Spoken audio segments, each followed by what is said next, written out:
Okay, well, we have 28 people or so in this virtual room, and I think we'll start this meeting. And before we begin, I'd like to provide the land acknowledgement on behalf of CreateTO and the City of Toronto.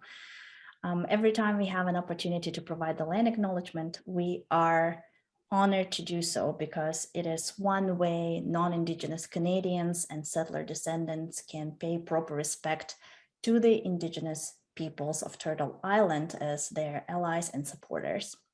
I give this land acknowledgement as an immigrant. I came to Canada in the early 2000s myself and has made home here ever since.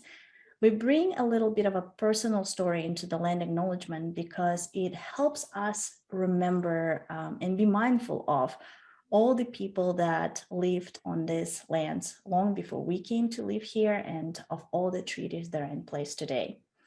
610 Bay Street and 130 Elizabeth Street, which is the former coach bus terminal, and is the focus of the discussion of today's information session, is covered by Treaty 13 signed with the Mississaugas of the Credit First Nation and the Williams Treaty signed with multiple Mississauga and Chippewa bands. It is the traditional territory of many First Nations, including Mississaugas of the Credit, the Anishinaabeg, the Chippewa, the Haudenosaunee, and the Wendat peoples. And of course, today we know Toronto is home to many diverse First Nations, Inuit, and Métis peoples. And so wherever you are tuning in today from, we encourage you to learn more about Indigenous peoples of the lands you're on and the treaties that are in place today. And with that, I'd like to start us off and welcome all of you to this community information session for 610 Bay Street and 130 Elizabeth Street. The purpose of today is to share information with all of you about the ModernTO program as a whole, and as one part of it, about the council approved vision and guiding principles for the development of 610 Bay Street.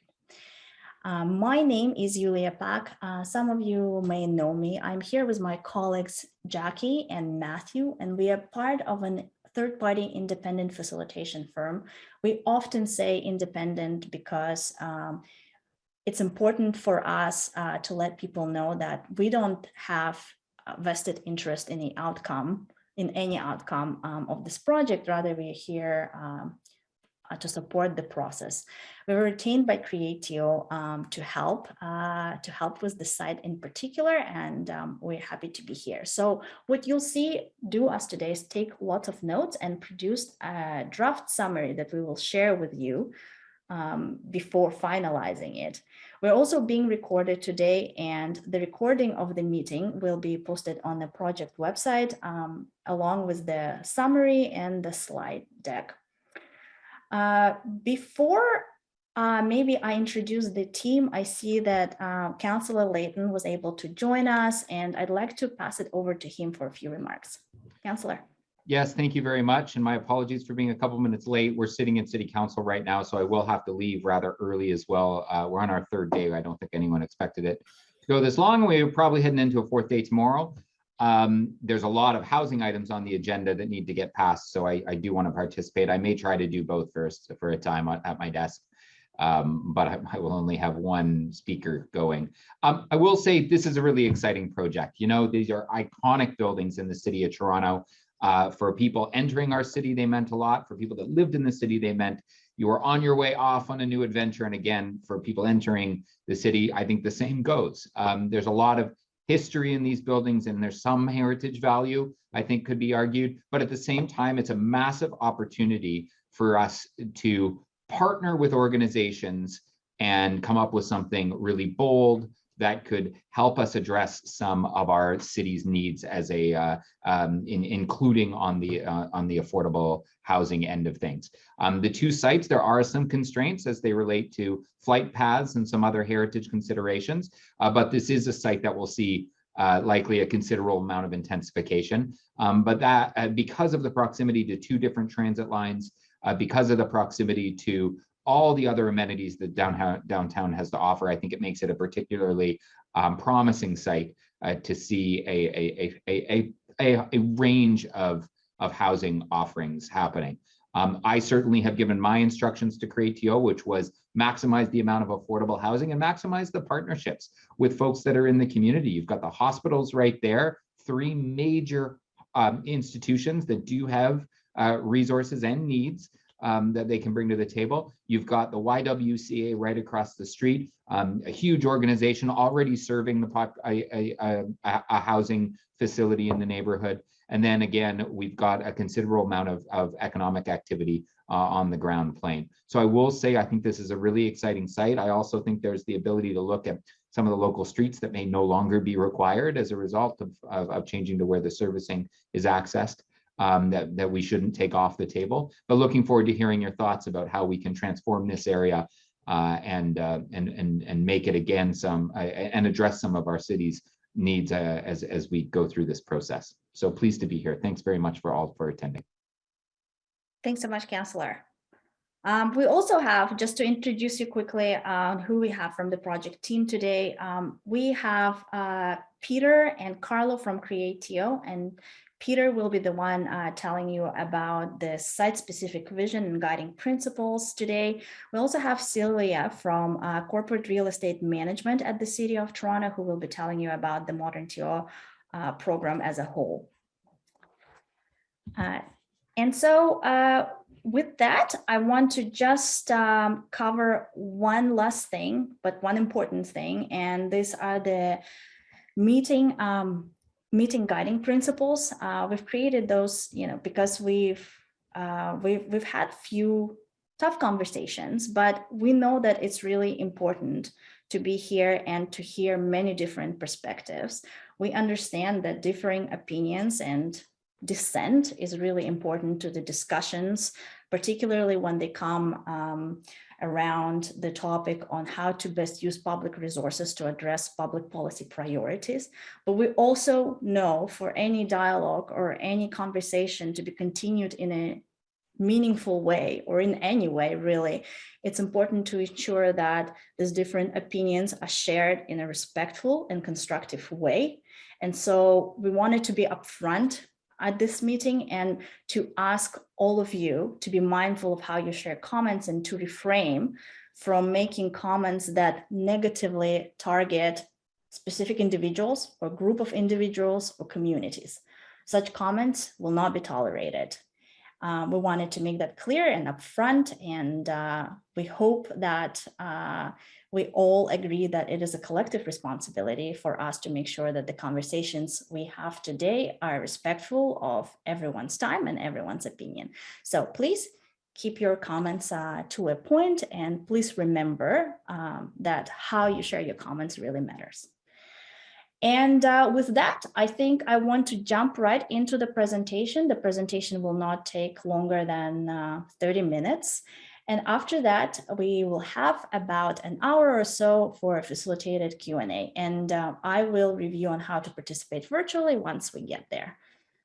And I think, Sylvia, over to you. Thank you, Ilya, and good evening, everyone. I'm happy to be here. Very, very excited to participate in this public information session. What I'm going to cover in this very few slides is really the overview of what the workplace modernization program is. Particularly, I would like to focus as to why we're doing this. I'd like to give you a bit of an overview of what the office portfolio is for the City of Toronto. And I'd like to also tell you about how we're going to about doing this very complex and exciting project. And finally, and not last, but really talk about the benefits of the program. So why are we doing this? Peter, we can go to the first slide. Why we're doing this? We know the workplace is changing. And it's not just driven by COVID. Of course, that has a lot of impacts. But our program started actually in 2019 when the city has committed to really looking at the office portfolio and really looking at how is the workplace changing and how can we best provide more efficient ways of providing ultimately public service. So, we're looking at the changes in demographics. There's different needs in the way we want to approach it. I'll focus on well-being, flexibility, and choice. And ultimately, with the COVID impacting in even more technology being changed as well, we have already started to transition to a hybrid model in the workplace for the City of Toronto. And even in the service side, a number of the services have already transitioned. So of course, technology is a huge component.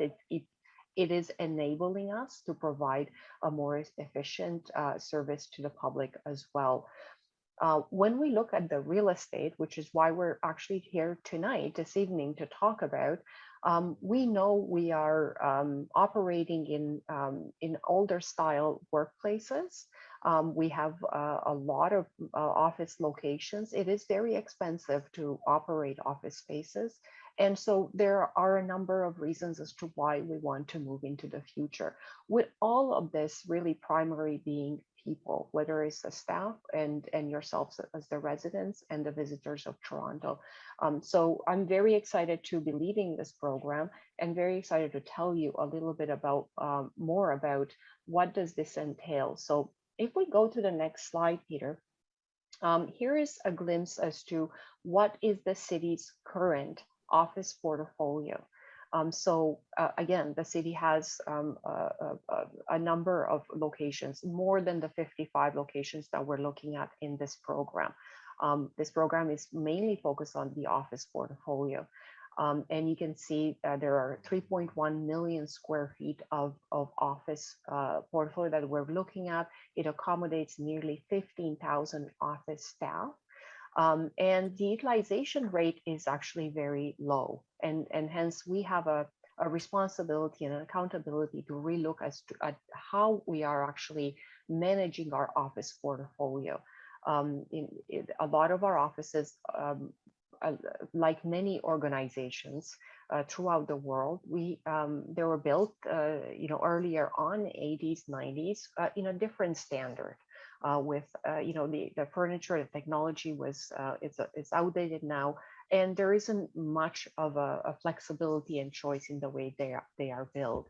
So hence, it's giving us the opportunity to look at a strategy which CreateTO has put forward and the city has undertaken to implement a new way of working and delivering service. So let's look a little bit at what is this plan? What are we actually doing? Which ties into why we are here today. So if we go to the next slide, here is what we're planning to do. And again, we're in a third year of the plan. We're in pre-implementation now, and we certainly have to make an investment in our civic centers in order to accommodate this major shift. Of course, we are enabling hybrid work, flexible workplace, and COVID has been a catalyst for us transitioning to that hybrid, in the return to the office. Through this program, of course, we're unlocking underutilized assets, which is why we're here to discuss this evening.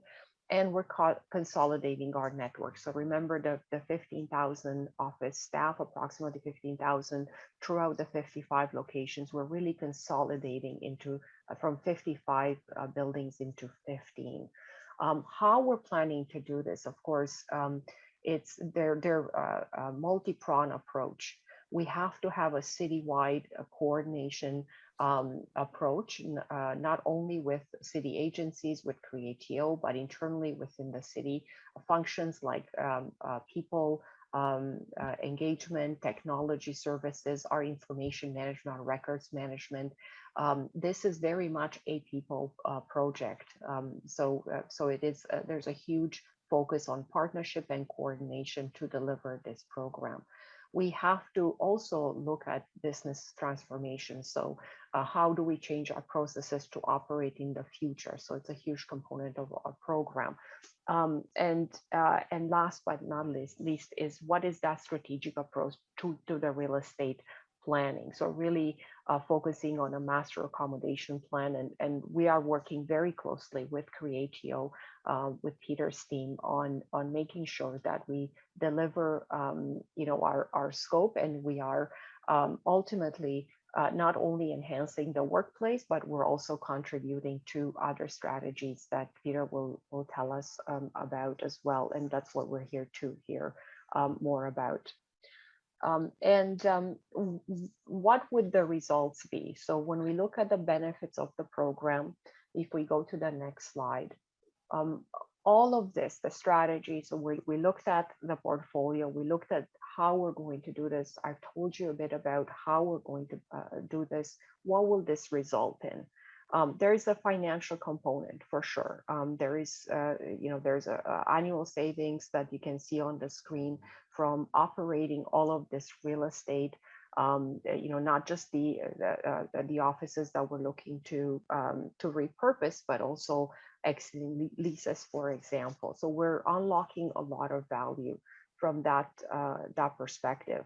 Of course, we are enhancing our processes, so we're going to be more efficient. There are opportunities to enhance not only how we work, but how we deliver service as well. And last but not least is all about people, and I can't stress this enough. It is about the employee experience, about your experience in accessing us as a city, and also talent attraction and talent retention. So really, it's an increased productivity. It's really it's coming down to how do we as a city service the public best. So this is my component of the presentation. This was really meant to give you that overview of the entire workplace modernization program, ModernTO. And it is my pleasure to be here, and I'll be staying here for questions on this component, and I'll be passing it on to Peter. Great. Thank you. Great. Thank you, Sylvia. As Sylvia just described, the city is currently undertaking a workplace modernization program that is changing the way city staff are working and the way city services are delivered. There are many benefits to this program, again, as Sylvia just provided, but one of the most direct results of this program is that as the city consolidates city offices and city services, it will unlock 8 city-owned properties for city building purposes, such as affordable housing, public realm improvements, employment opportunities, and other city benefits. So as we look at the overall program, again, that is being led by Sylvia's team, there's a significant physical workplace and service modernization program that's happening, and then the direct result of that is this program that we're talking to you about today, and this site that we're discussing today, which is that this site is now being unlocked and being available for redevelopment for city building purposes. I just want to provide a quick overview of the 8 sites that are being unlocked through this program. So most of these sites are city office locations. The 610 Bay Street and 130 Elizabeth sites in particular did have a component of city offices as part of it, but primarily it was delivering city transportation services, the coach bus services, which have now been relocated to the new Union Station bus terminal. As mentioned, most of these sites that are being unlocked are located in central, downtown, midtown locations, and they are all primarily located within very close proximity to higher order subway transit, making them generally suitable for redevelopment as higher density transit-oriented development. The site that we'll be focusing on tonight is identified as number 1 on this map, highlighted in orange. And again, that is the former coach bus terminal at 610 Bay Street and 130 Elizabeth Street. The main focus of the work being done on these 8 sites in the ModernTO portfolio is to identify key city building objectives that are be prioritized across the entire portfolio and will inform the strategy and vision for each of the sites being unlocked. The approach and process that's been undertaken on these sites include the interdivisional coordination, so discussions with city divisions, agencies, corporations, and existing occupants to determine portfolio objectives and site-specific needs. The reaccommodation of existing non-office uses on these sites as well. So as Sylvia mentioned, there's a workplace modernization program that is relocating a lot of city office uses, but there are many other uses on these sites that we are also reaccommodating and rehousing within other city assets as well too. As part of our process, we've undertaken initial planning due diligence to identify development potential for each of these sites, and working with planning and architecture consultants to look at potential massing, land use, urban design features, and very importantly on this site, heritage impacts as well too. We've also conducted preliminary financial due diligence on the proposed visions for these sites to ensure that they are financially viable and that they are financially self-sustaining as part of the proposed model. And then we've also looked at implementation. So implementation strategies were developed in line with the council-approved priorities for these sites, and in partnership with impacted city divisions, agencies, and corporations, in order to prepare a strategy to unlock these sites, so reaccommodate existing uses, as well as bring on development partners in most cases, in order to facilitate city building outcomes, again, with affordable housing being one of those main priorities. We just wanted to speak a little bit about, in a general sense, how we look at value. So when we look at value, we're not just talking about financial value. CreateTO, as a public agency, looks at value in a variety of ways, and value can mean a variety of things, including maximizing benefits to the city, balancing city building objectives, such as community, social, cultural outcomes with the economic realities of these sites, so trying to do it in a financially sustainable way. Meeting service requirements, which we'll talk about specifically on this site, in terms of working with city agencies to determine their needs and requirements on a site-specific basis. And then this ties in with balancing city building objectives, but we are considering financial drivers on these sites, including cost control, revenue, return on investments, as well as, of course, considering any other financial support that's available from other levels of government, primarily the federal government, and any provincial incentives as well too that can be tapped into as we try to deliver these city building objectives. And then that ties us into the, again, overall, across the portfolio of 8 sites, and through the strategy and visioning process, the following key program objectives and needs emerged and are being prioritized within that ModernTO portfolio of properties. These 7 key city building priorities are as follows: the creation of affordable housing. And we do want to emphasize this point, as City Council has identified affordable housing as the highest priority of the program, of the entire across the portfolio. And it is one of the major proposed outcomes for the redevelopment of 610 Bay Street and 130 Elizabeth, as Councillor Layton mentioned in his opening remarks. And again, across portfolio, we are looking at financial sustainability across these sites. We are looking at an element of public realm improvements on all of these sites, and we do want to talk about what the opportunities might be specifically at this location. We are looking to provide city services and institutional improvements where those opportunities exist, and we will discuss that on this site in particular as well. And we do want to ensure that we are maintaining or enhancing employment opportunities in line with existing city policies, such as TO core policies that does provide for the preservation of employment opportunities as part of any redevelopment. So though primarily through this portfolio, we are repurposing former city office buildings and also the former bus terminal at 610 Bay Street. Though we are repurposing those sites, we do want to maintain the total quantum of office space or of employment space through these redevelopments. And that's going to happen as additional density is added on these sites. Another key priority for the entire portfolio is the adaptive reuse of heritage resources, and this is especially pertinent on 610 Bay Street, which we will get into in more detail. And we are looking at an element of sustainable development as part of these as part of the redevelopment of this site as well too, or all of our sites. And that will be at a minimum meeting the tier 2 of the latest version of the Toronto Green Standards, which is version 4.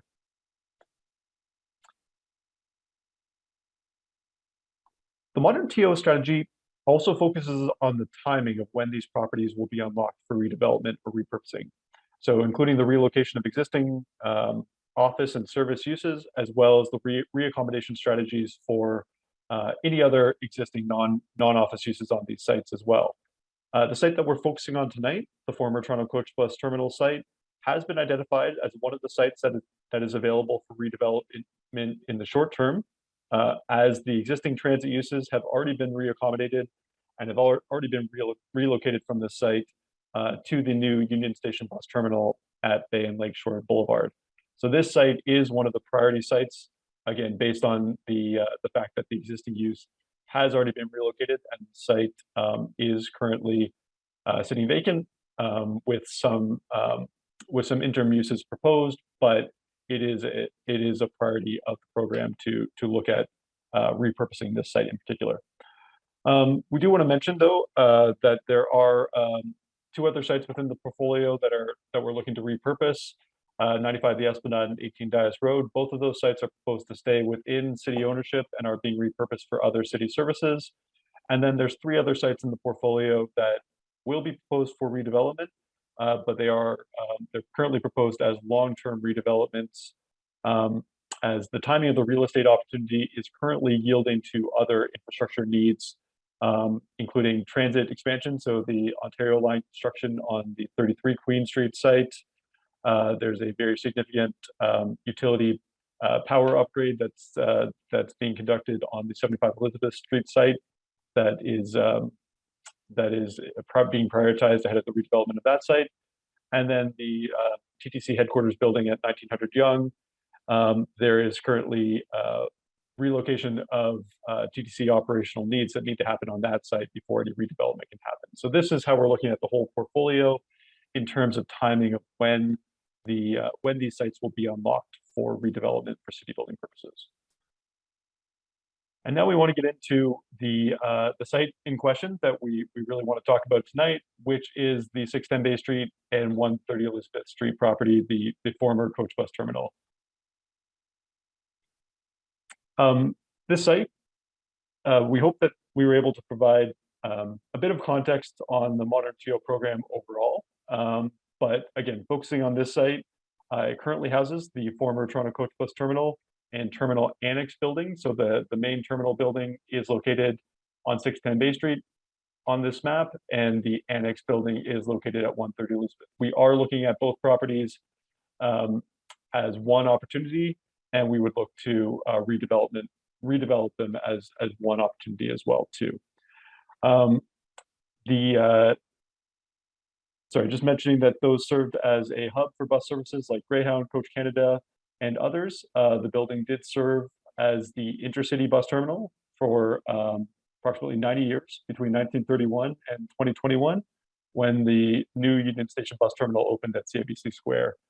And it has since been the bus services have since been relocated to that new terminal building.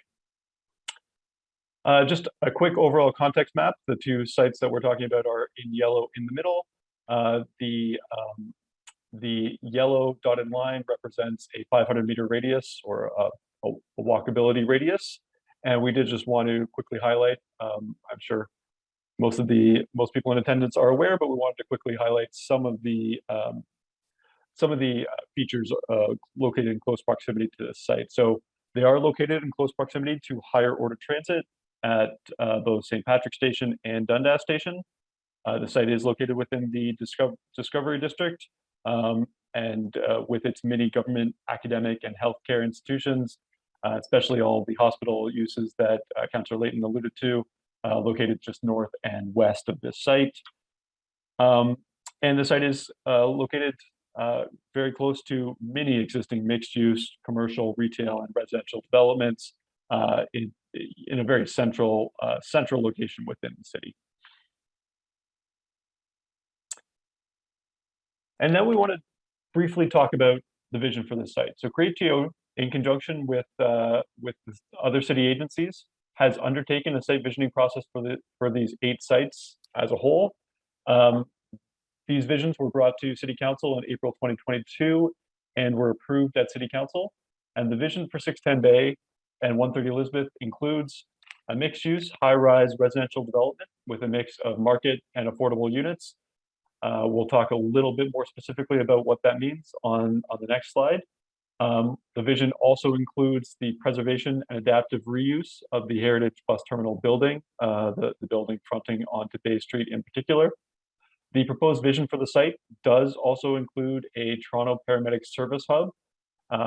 And we can talk a little bit about some of the synergies with that use and some of the heritage preservation that is being looked at for the site. Primarily the idea of preserving some of the existing openings and space that was provided for the existing bus bays or the previous bus bays, how that can be repurposed into a Toronto Paramedics service hub within that same space. It's also being looked at, or also included in this vision, is commercial retail space and employment uses specifically targeted towards the healthcare sectors, medical science sectors, and trying to look at working in partnership with all of the health institutions that are located nearby to the site, as well as some of the other not-for-profit providers nearby. And then we are looking at public realm and streetscape improvement opportunities on the site. Again, primarily looking at some opportunities along Edward Street as the existing bus uses have relocated from this site. That does potentially create an opportunity to change the streetscape of Edward Street. It doesn't need to be necessarily the same large paved area that needed to provide for bus parking as is currently there. There could be opportunities to improve that in particular. And as I mentioned, this is all being guided by, or this vision is being guided by these guiding principles that we've set out here. And this is really important in terms of how we think about this site and how we look at redeveloping this site as we bring it through an implementation process. So as mentioned, affordable housing has been identified as one of the highest priority outcomes for this site and the ModernTO portfolio in general. Overall, the program targets a minimum of 33% of all residential units that are built on any of these sites are to be affordable. That will be the minimum target that will be included on this site as well.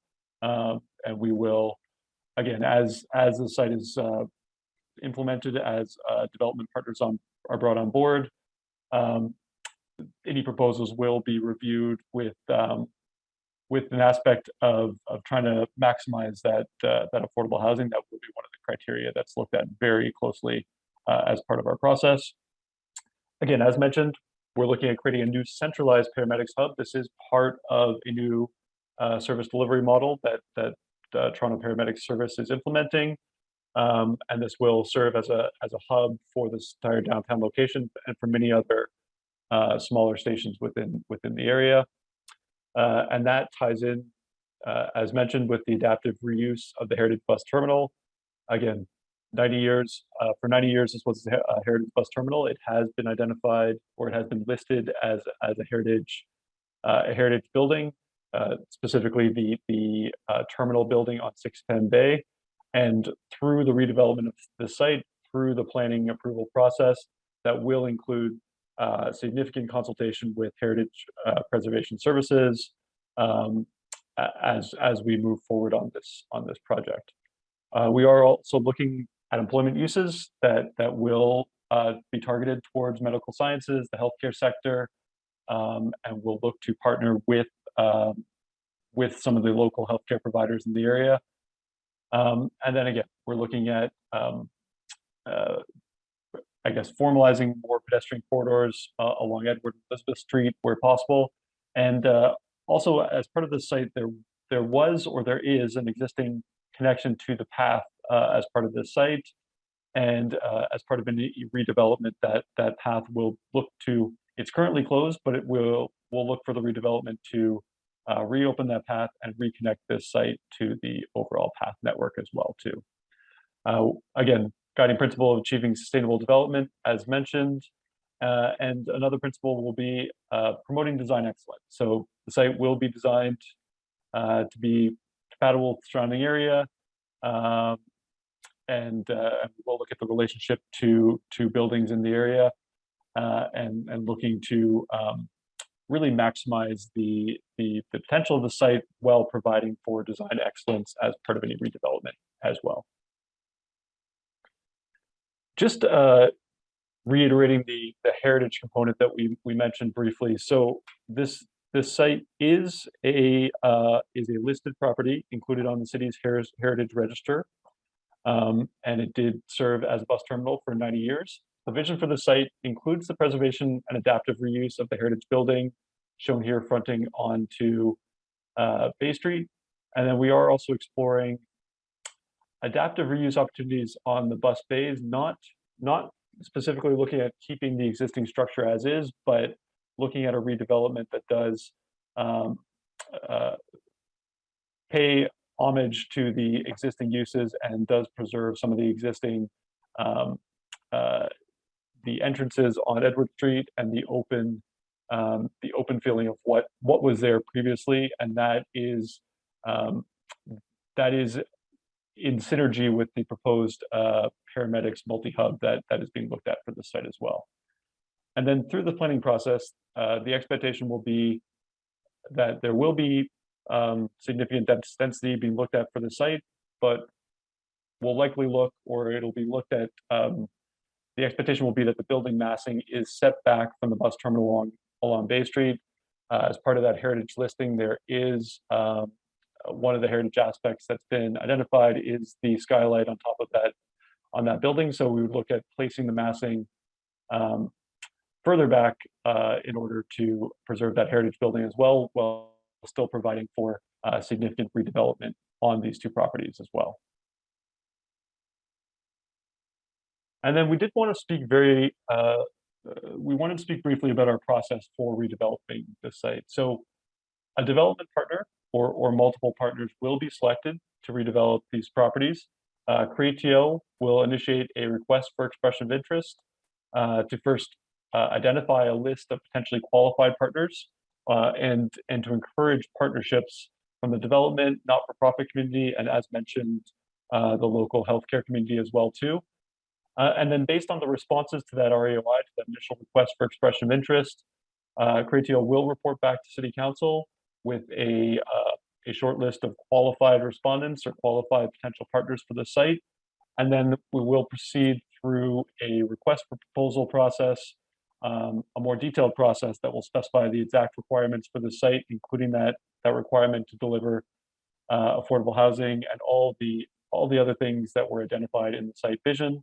And that RFP will go out to the qualified respondents as part of a two-stage process that is planned for this site. Once a development partner is selected, they will then initiate a rezoning and site plan approval or application process on the site, and they will be required to conduct significant further public consultation through this process, or enhanced public consultation through this process as well too.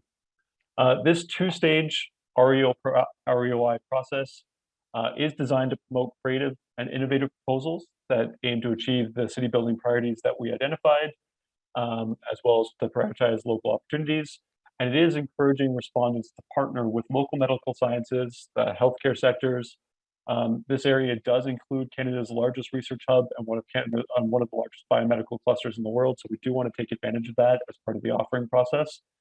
And this process will, as mentioned, make delivery of affordable housing the highest priority objective for the site when evaluating bids. And that's as per the council direction on the proposed vision for this site.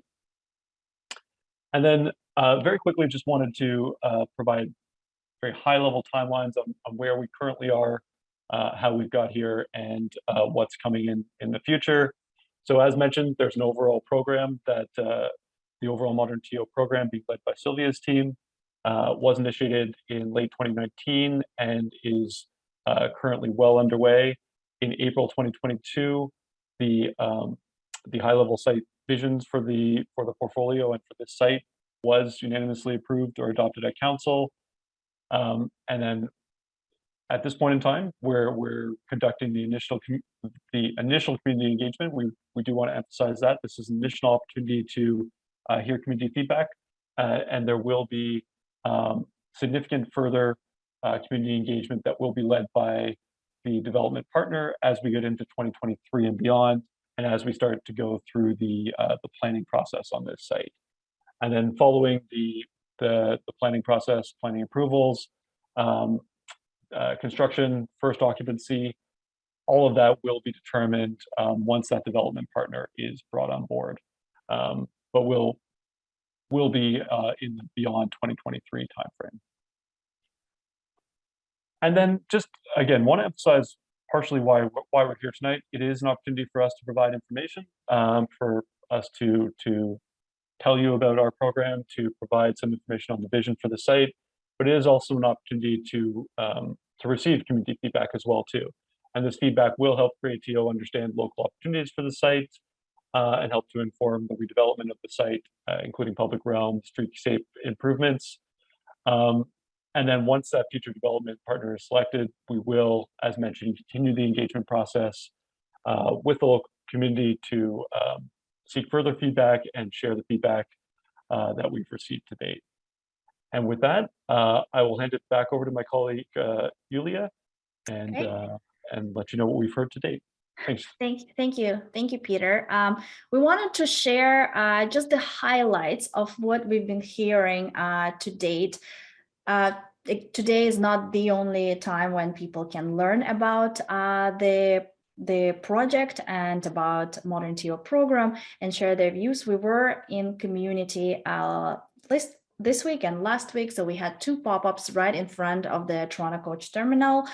We connected with some stakeholders, both local and citywide, and we received a few submissions via the mail-in reply cards, email, and the voicemail, which will continue to be active, by the way. So if you want to connect after this meeting, please go into the website and feel free to connect with us again. And so, again, we've heard from a variety of interests, including local residents, people who work in the area, in the offices, local business owners. We talked to a member of a heritage group, and we've talked to a few housing advocates. And these are some of the highlights, just to give you a little snippet. So overall, Peter, if we can move to the next slide. Overall, and in general, people were very supportive of the ModernTO program and the fact that the city is trying to use its office space more efficiently and strategically to address some of the city building needs and priorities. Many were quite excited to learn that something is being planned for 610 Bay as it is closed right now. Particularly, people were excited to know that the path and the subway connection will be reopened and that there is a big attention that's being paid to the preservation of the heritage aspects of the building. Commonly shared advice to address some of the key local concerns was actually to try to maximize housing affordability opportunities, to manage future traffic impacts, and to provide green space in the area. As many have told us, particularly in that area, it's a bit of a heat island, and in the summers especially, it's very hard to be there. Again, heritage was a very big aspect. Many people we talked to on the street during the pop-ups and in some of our stakeholder conversations told us a lot of their stories that are connected to this place. Generally, this site is very meaningful to many people, and the function that this site has served throughout the history is really important. And so many have talked about the importance and exciting opportunities to acknowledge, interpret, and integrate the built form heritage, the social heritage, and the historic heritage of the site. Affordable housing was a big topic of interest. Many people had questions about affordable housing units, and particularly around the details of how the affordable housing program would be operated, when people could apply or sign up for the program, and when the construction would begin. And generally, people were supportive, and some wanted to see more of it, including deeply affordable options and a variety of tenure. Some people wanted to see a mix of market, affordable ownership, affordable rental. Some people even talked about co-ops as form of affordability. And other suggestions that we've heard in the community were more food options and restaurants at the ground level. To really consider how the city could provide affordable retail options for local business owners, artist spaces, perhaps a place for a museum, and affordable parking for local businesses in the area, although we had a bit of a range of opinion on the parking in general. And so that's just a snapshot. We wanted to share that because we know there are a lot of questions about the details that still might be being figured out at this point. But it's important to hear these questions for us right now, and because CreateTO will think how to carry them forward, and as information becomes available, how to follow up with you and share some of those answers. And as we're getting ready to jump into the discussion, these are the 4 guiding questions that we provided for you. And in particular, what types of public realm and streetscape improvements you would like to see considered as part of the site. Perhaps it's wider sidewalks, bike lanes, native plants, lighting, public art, and so on, and so on. What types of real and commercial space you'd like to see considered? Some of the things we've heard was walking clinics, small food stores, cafes, as I said, and restaurants were a big theme, pharmacies, clothing stores, artist shops. And what are some of the important features of the neighborhood that should be considered when redeveloping the site? Again, we heard a lot of the stories and a lot of the history and opportunities to explore on how to integrate those into the design of the building. And in general, just tell us why you're interested in the ModernTO program and what would you like to learn moving forward. And with that, I'd like to maybe take off the presentation of the screen so we can all see each other and jump into the discussion. Very quickly, I will be keeping the speakers list, so I'll tell you right up front when it's your turn to participate. You have a little icon right at the bottom of your screen for those of you participating through the computer that says raise hand, and I see some people are already raising their hands. That's great. You can just press on that, and myself, Matthew, Jackie will flag it for me, so we'll put you in the queue. And if you're on the phone, we have a few people participating on the phone today, press *9 and I'll also queue you up. Again, you have control over your videos and we'll help to unmute you once you're ready. Okay, we have Leslie raising her hand. So if you have any other questions, we can cover them as we go. And Leslie, over to you. Hi. Hi. I'm coming through. Good.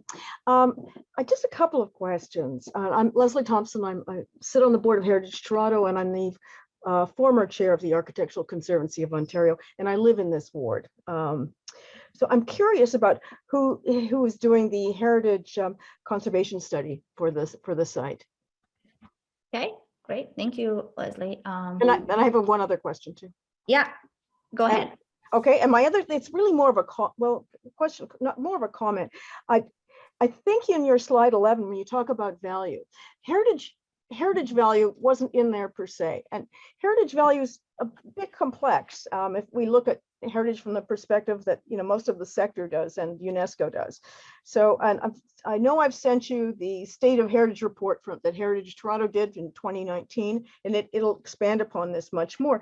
But we have to consider the social cohesion that can come from preserving heritage, the sustainability issues, as well as the economic enhancements that come from it too. So I just suggest in your slide 11 you enhance it a little bit there to make it a little bit more complete. Okay, so yeah, I'm, as you know from talking with me, Yulia, I'm really quite excited about the idea of a museum that in the bus the bus terminal lobby site and the preservation of the facade as well as the lobby.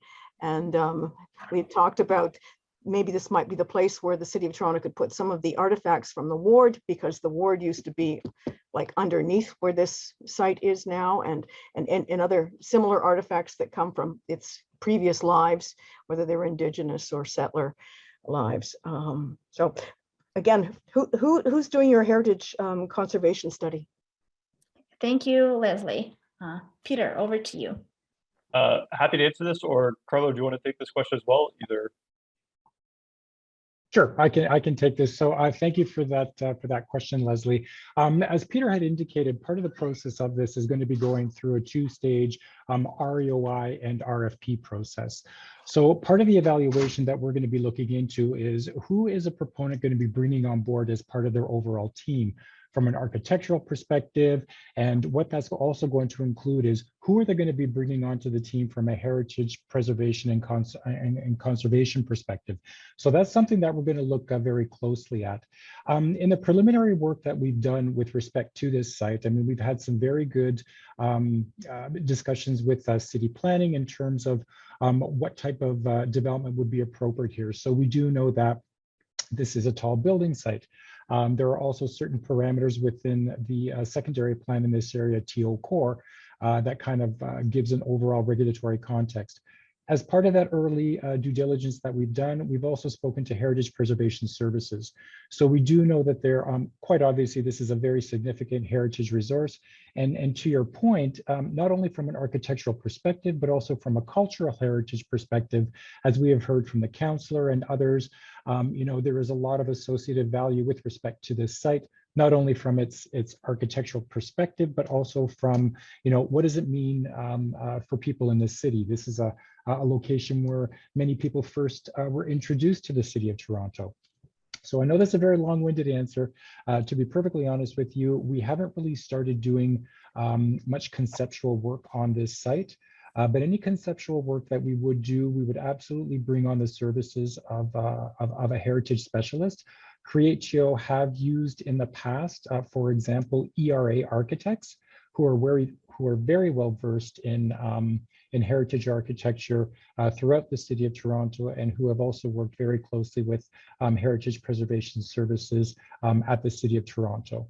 So that's something that's going to be very foremost in our review of any proposals that do come in from through the REOI and RFP process. Thank you, Carlo and Leslie. We can take as pieces of advice something that you said around enhancing or considering to include heritage into the value, how you think about the value because of its social cohesion and other value that heritage can bring. And we also have your suggestion around creating a museum in the lobby, considering it as an option. Okay, I have Marilyn. Hi, Marilyn. Hello there. I'm sitting with Marilyn. I'm Catherine Holden. I have a couple of questions about issues that you've brought up in your presentations. One is the idea of parking. In this particular site, are you planning to do excavations? And if you do, that brings with it many considerations and problems that you have to overcome, especially on the Bay Street site. The second question I have has to do with public realm, because you have suggested that we can make creative suggestions. Is the public realm really limited to the sidewalk area on the, well, 3 sides or 2 sides of the 2 properties? Those are the questions. Great, thank you, Marilyn.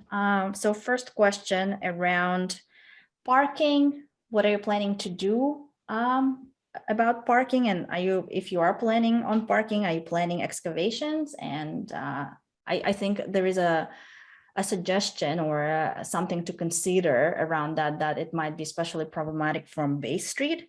And then what is public realm and where does it Where does it stop? So Yulia, I'm happy to take that and thank you for the question. I think just as a quick clarification, what specifically related to the excavation, just trying to understand, I think from your perspective, I guess just to understand what the limitations, what your thoughts were with respect to those limitations. So you want me to sort of explicitly describe what I think the excavation would be? No, what are you worried about? Well, with the okay, excavation? that's a good perspective. It is I see the Bay Street building as a heritage building, and as such, either you have to do zero parking in order not to tamper with the heritage elements, or you're going to have to set them aside, in my opinion. So there are buildings in the city that have zero parking, and maybe that's something to be considered for this site. Okay, thank you. And that's a good piece of advice for us as well, to consider zero parking at the site. Yeah, I think absolutely. I think we appreciate that feedback, and I think you know, as parking minimum parking requirements are in some cases being changed or removed through the planning process, that is definitely something to consider, especially in the context of trying to deliver affordable housing. That I think we would definitely look at through this process. And Peter, can you talk a little bit about where public realm is in this site between 610 Bay and 130 Elizabeth? Is it only the streets around it? Yeah, I think, I mean, in the context of what we're talking about today, the answer is generally yes. I think as part of specifically related to this proposed development, that is generally, if you're looking at the three sides directly in front of this, but we do think, again, as this site is the change in use on this site, so as the bus uses are going away or have gone away, we are looking for, I think, other suggestions related to, it is more the right of way along Edward Street as well too, and that can't necessarily all be facilitated as part of this redevelopment, but it can be something that goes into a longer term transportation plan over whether, you know, whether the pavement width that's there right now, is that still the appropriate pavement width if you're not parking buses, and whether there's opportunities to do other things with that space. But from a general extent, yes, it is. That is kind of the scope that we are looking for feedback on when we say public realm in this case. I hope that answers it. Great, thank you. Okay, we have Matt. Hi, Matt. Hey, sorry, I'm just on my iPad right now, so my video camera's not working. But No problem. I just wanted to piggyback off Marilyn's point. She brought up a really good point. So I'm a local resident in the area, and I would say there is a new condo that was put up recently, Bay and Edward, which is very close to this site, and they do have a parking lot as well. So ever since it's gone up, I've noticed like a huge congestion on Edward Street. Another thing for consideration is that at the intersection of Bay and Edward, there's, I would say, at least one accident every couple of months. So I think that's one thing to be wary of if you guys were to put up a parking lot in that area, because I think the congestion in the area will be quite bad. And my question is, so referring to your slide deck, I believe there was a minimum of 33% affordable housing. My question would be, do you guys have a maximum? And Matt, I'm not going to put you on the spot right now, but if you think you have a piece of advice attached to that question and you would like to see a maximum, that'd be good for us to know as well. But Peter, over to you. Is there a maximum? No, we would not put a maximum on this site. I think there's, you know, the minimum is set, and we would evaluate respondents and partners and potential development partners on the site based on their ability to help maximize that affordable housing amount. But no, we would not specifically put a maximum on the site. And Matt, just maybe speaking briefly to your point on traffic impacts, I think that is something we heard as part of the from the community already. And I mean, the one thing we can say is that as part of the redevelopment application through this redevelopment process, there absolutely will be a requirement to do transportation impact studies, traffic impact studies, to determine, you know, the service levels of any adjacent roads and intersections, and then to determine the impact from this site, and, you know, determine that it's not making those sites, those service impacts any significantly worse, even though understanding that some of them are already challenging intersections even at the moment. Great, thank you. Catherine, I see you have your hand up again, and I don't see anyone else in line right now. So Mark, thanks so much. So I'll go to Mark first, Mackenzie, and then Catherine, I'll come back to you. Okay. Can you hear me okay? Yes.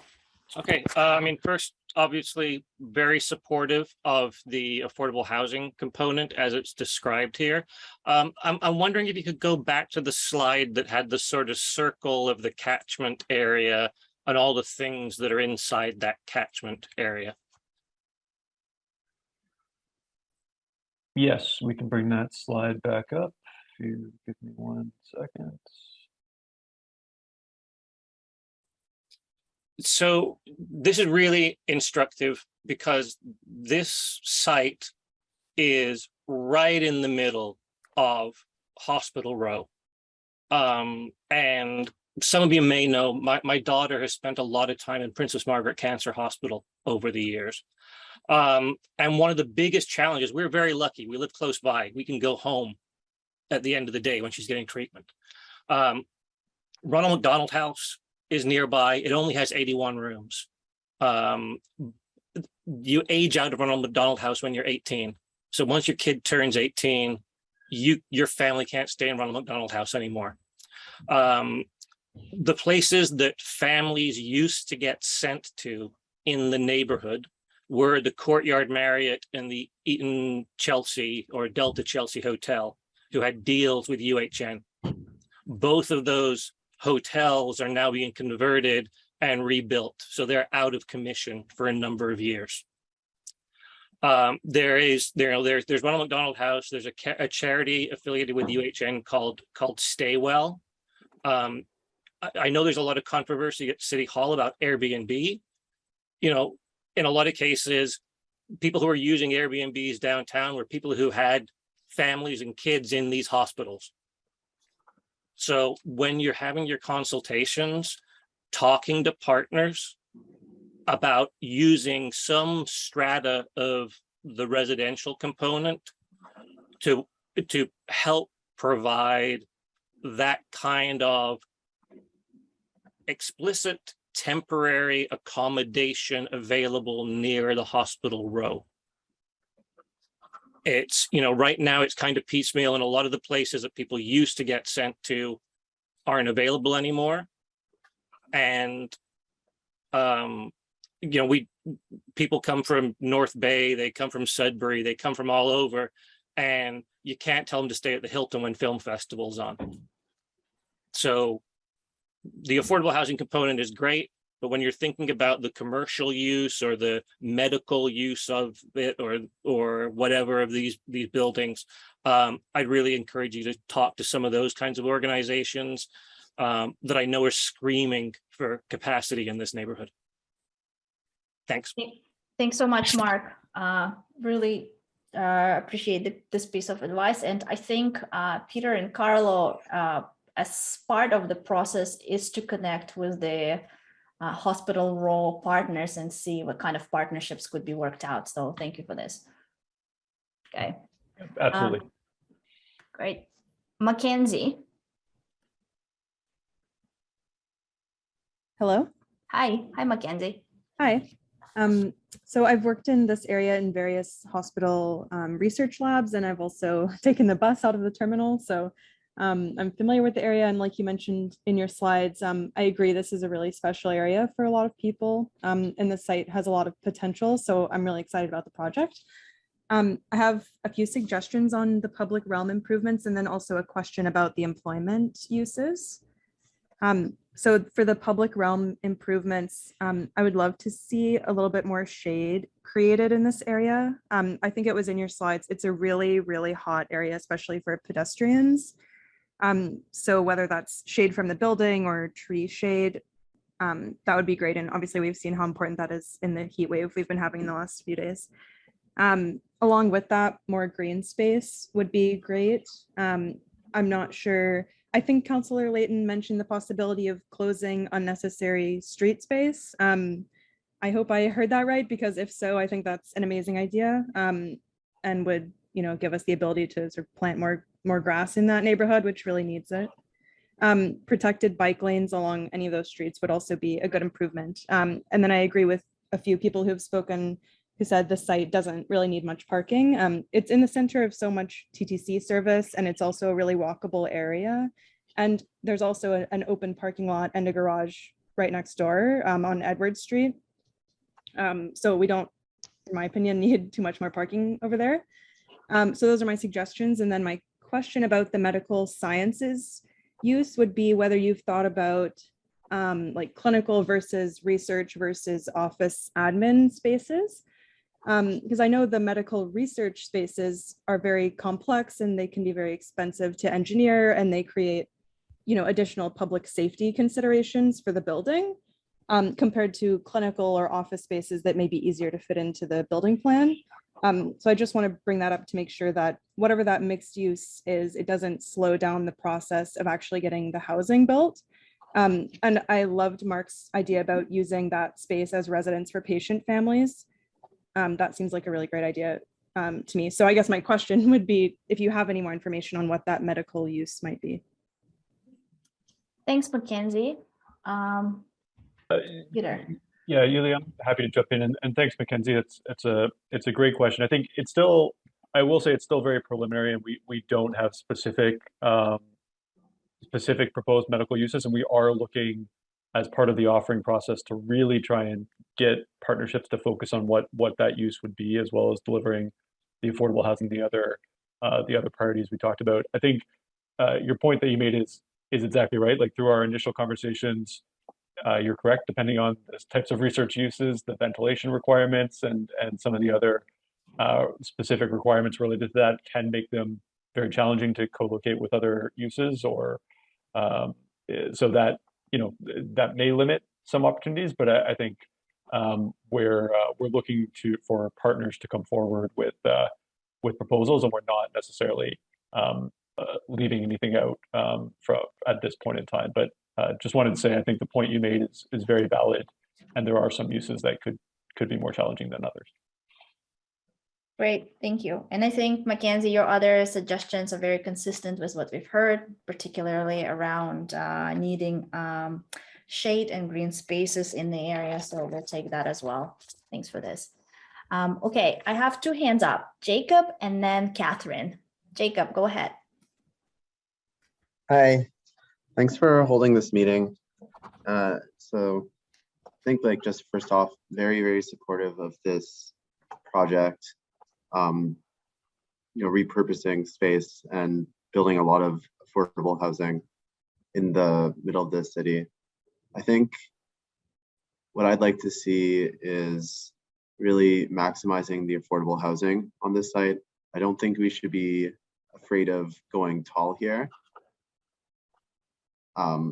This is an area for tall buildings, as others have mentioned, is right in the middle of downtown, close to lots and lots of transit, the hospitals.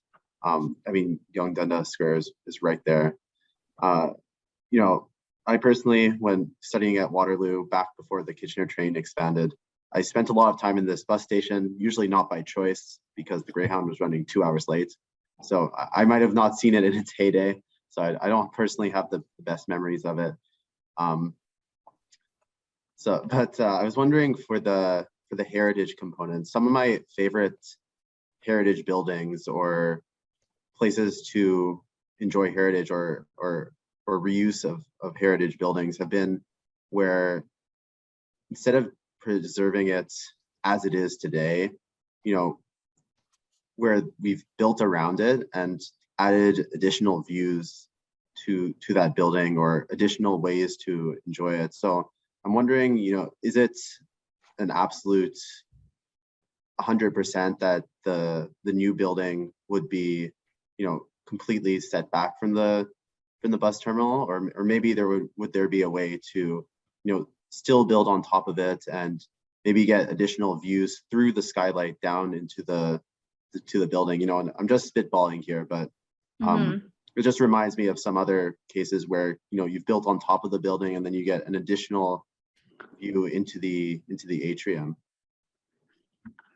Thanks, Jacob. And I think it's over to Carlo. Yeah, thanks, Jacob, for that. Yes, with regards to the heritage, part of the heritage feature that has been preliminarily identified to us, there's skylights that have been built with respect to the original 610 Bay building. So that's a piece that we would like to preserve. So in terms of setting the building back, our initial thoughts are to basically set the building back from that front 610 Bay building portion, and then we'd be able to kind of go up. So that way you kind of preserve the 610 Bay piece, and you kind of build over where the where the bus sheds are now. What that will allow us to do is to, again, preserve that piece in its entirety so that its adaptive reuse can really take advantage of the existing heritage. Also preserve those skylights, but then you would be able to have significant building and significant density immediately behind that. You're absolutely right. This is an appropriate site for a tall building. The TO Core and the city's official plan do consider this a tall building site. What that height is, we're not quite there yet, but we do know, given the local area context with a lot of tall buildings in the area, that's something that we would be pursuing. Great.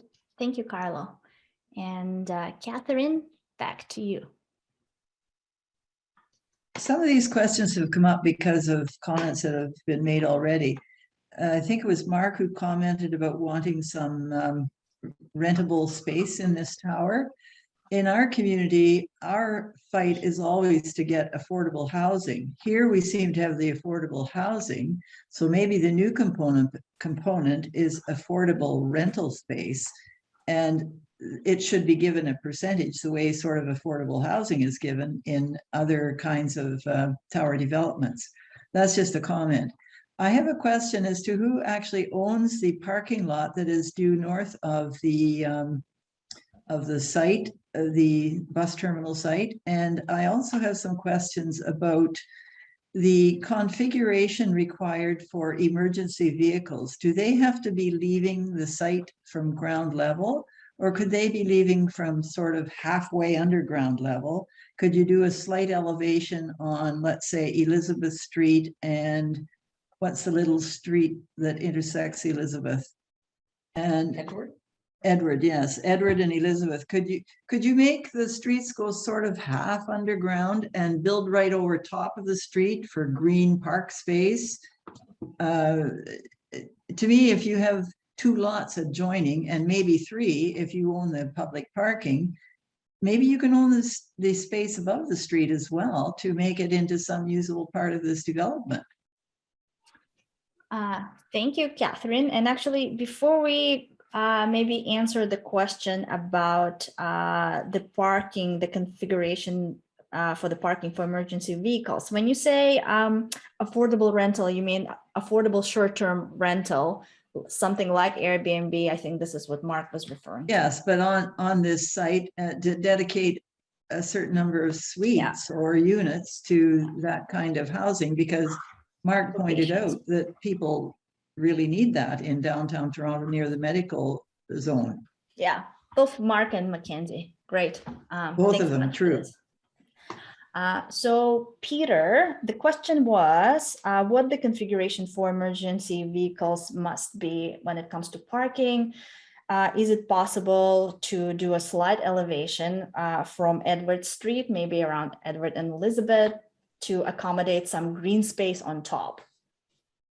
So I will say at this point in time, that kind of level of detail we haven't got into. I think the default assumption would tend to be that yes, an emergency vehicle would be at ground level, just to make egress and ingress as easy as possible. I think that is quite important, and they would want quite a bit of connections to the road. So I would, the default assumption at this point would be ground level, but I have to say that kind of detailed design, we've not gotten into it yet. And again, appreciating the comments and the creativity and stuff that we should be considering as part of this as well too. What options are there? I can say that the site to the north, the parking lot, I don't have any maps in front of me, but 99% sure that's not owned by the city. That is under private ownership. Too bad. Too yeah, bad. and doesn't specifically represent an opportunity. Great, thank you, Councillor. If I could, I can add to that, and I've been listening in while I've tried to be at 2 meetings. One on the first comment, Edward Street itself kind of ceases to be necessary in many of these scenarios if we or parts of Elm, although Elm is trickier because it does adjoin a property the city doesn't own, but certainly Edward could be designed in such a way that we don't need it for egress from either site, and so perhaps a potential to completely make it more a pedestrian oasis in the downtown, perhaps with a more serious greening, like Mackenzie brought up. It has been brought up before, this notion of a hotel that services the hospitals, been brought up for years, in fact. So we would encourage, I think, and I have encouraged the hospitals to come to the table with something that may have that. It is there are 2 sites here. There'll be a lot of different uses, and there's a lot of potential here.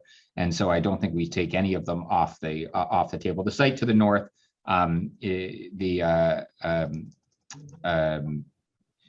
sorry, Peter was correct. It's not owned by the city. It's in fact a development site that has an existing permission that I believe they were just working through that site plan approval at some point not long ago. I don't have the details in front of me, but we can share them at the next meeting. I'm sure we can pull that together as we start talking about the planning for the site. I mentioned that's probably the reason why we can't close Elm. They may have egress off that street. But certainly, I think there's the opportunity to do what you were saying, Catherine, and really claim back some of this space for use by pedestrians and for just public space. Great, thanks so much, Councillor. If I could, and there was one other comment, I can't remember who it came from. I think it was Jacob, about the height. This is certainly a tall building site. It's probably a 2-building tall building site. The issue with how tall the buildings can get is more dictated by the flight path of the hospitals of sick kids helicopter than it is anything else. And so I think there's an appetite to go significant, for some significant height, but the flight path is really the limiting factor here, if I'm not mistaken. And Councillor, sorry, just maybe to add to that, I think there is also a consideration for heritage view perspectives of City Hall to the south as well that may have some impact on building placement, but not necessarily as much on height. Yeah, I think it's important there that's more about placement on the site. That's correct. Because the flight path, it doesn't, or at least we don't think it will impact the heights, but more placement of where the towers end up on each of the sites, more specifically the one off Bay Street, because I believe the one to the west isn't in focus there. Maybe I'm wrong. Maybe I got those reversed, but you're correct, Councillor. It is the one that would be off of Bay Street. That would be the one that would be. See, sometimes we're right. Rarely. Great, thank you so much, Councillor, and thank you for addressing also comments from Mackenzie, because she had a question about that, and Jacob. Okay, Ray, over to you. Thank you. Wanted to raise, I'm a resident, I live across the street, and I'm also the president of the condominium corporation that is across the street.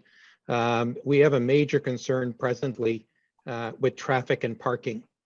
And so we are very much concerned as to what the development will be. We understand there will be development, but I think we need to pay a specific attention to traffic. We have the atrium that's across the street that has underground parking. We have our building, 484 units. It's a substantial building. We have the Panda building that just opened up just to the east of us. It's added a number of cars on Edward Street. We now have development that's going to be at the corner of Elm and Edward and Young. They're going again with a development there, and I understand housing. Again, more traffic on Edward Street. Right now, it's a very problematic to try to get onto Elm Street or off of Edward Street from the Young side. And again, more so also for the Bay intersection. You are contending with traffic, cars and vehicles and bicycles, and then you have pedestrians. And so what we are having is cars playing, you know, the game of inching out, sometimes not so cautiously, into traffic to try to block pedestrians so they can get into the traffic or not. And we have seen a number of accidents, and they seem to be growing now. And as with that population, so if we're adding a significant number of units, we have a problem there. The other issue with that is parking. We have a few retail in our building. There's a retail across the street. If we're adding any retail restaurants or anything, what we're having now is people coming to pick up their orders and parking where they want to, which is blocking our entrance, blocking our residents from getting in and out, blocking traffic. We have deliveries to these addresses. So I think if we're adding to this congestion, there needs to be a serious plan and attention paid to, and we very much like to be consulted as to what is going forward there, because there is a large problem with parking and and if we put no parking on that building, I'm concerned that people will simply be parking on the streets and causing us more issues going forward. And so as an association, we wanted to make sure that that point of view was put across. And we look forward to working with you on the consultation. Thank you. Great. Thank you so much, Ray. I don't know, Peter, if you want to address this, but congestion traffic, you're right, Ray, we've heard this to be a major concern in the area, and it sounds like, you were concerned about bringing more cars in just by nature of bringing more units in, but also during construction and due to the fact that you will have more animation, more office space, more retail. So proper consideration as to how some of the deliveries, pickups, and so on is required. Absolutely, Yulia. Nothing more to add than what you said, other than I think, Ray, you've brought up a good point that we have heard, and it does need to be a consideration as this goes through the planning approval process, as those decisions are made, and absolutely heard, your condominium being part of the consultation process or the public consultation process on that. So, yep, noted and much appreciated. Great, thank you, Peter. Talia. Hi, and thank you for giving me the opportunity to speak today. I'm really excited to see this project. I think it's a wonderful example of reuse of existing buildings that are in the core of our very vibrant city, that are close to amenities, that is in an absolute dream of a location when it comes to transit, when it comes to cycling, very close to Adelaide, very close to college. And so first and foremost, I want to voice my support. Second of all, while I understand the concerns around congestion, I feel like this is a great place for a zero parking building, or to really, really reduce the requirements. As I mentioned, it is right next to, 6 of the key University Avenue, the Young University subway stations. It is right on the Dundas streetcar. It is close to the College streetcar. While I appreciate that, street parking is an issue. That sounds more like an enforcement problem than a parking problem. So I would encourage as minimum parking to be considered, and an increase of things like bike parking or a bike share station. I think that would be a real boon to this community. Great. Thank you, Talia, for your comments. And I think just to add to that and just to build on what Ray was saying, if I understood you well, Ray, it's about ensuring proper considerations and plans are in place and how it can be achieved through consultation and together. So thanks. Thank you both. Just want to see if anyone else has a question. I know we're 3 minutes away. One last chance. Okay, I think we are okay. And I don't see any more hands. So I don't know if Counselor is still with us and would like to say a few words. He might be splitting his attention with the council session that's going. I'm here. You just might hear the speaker in the background. Just thank you everyone for attending. We look forward to moving this process through, taking into consideration your advice here today. So thank you all very much. And thanks to the staff team on the call tonight. Bye for now. Thanks so much, Counselor. And Peter, Carlo, I don't know if you want to say a few words to wrap us up. Thanks, Julia. No, just wanted to echo the councilor's sentiments and your sentiments of just thanking everybody for their time this evening. We really do appreciate you taking the time to provide your feedback and provide your thoughts on this. It is very important to us. So again, thank you for attending, and we really do appreciate it. And just one last thing for me, again, thank you for your enthusiasm and for your excitement about this project. We share that. So Peter and I and the team at CreateTO are also very, very excited about this particular opportunity, and we really look forward to working with you on a go forward on this. Great. Thanks so much, Carlin. Thank you, everybody. Just a very quick reminder, we will put together a summary in draft and we'll share with everyone who signed up to attend today, just to make sure we've captured everything accurately. And stay tuned, sign up for the project updates on the project website, and more to come. Thanks so much and have a great evening.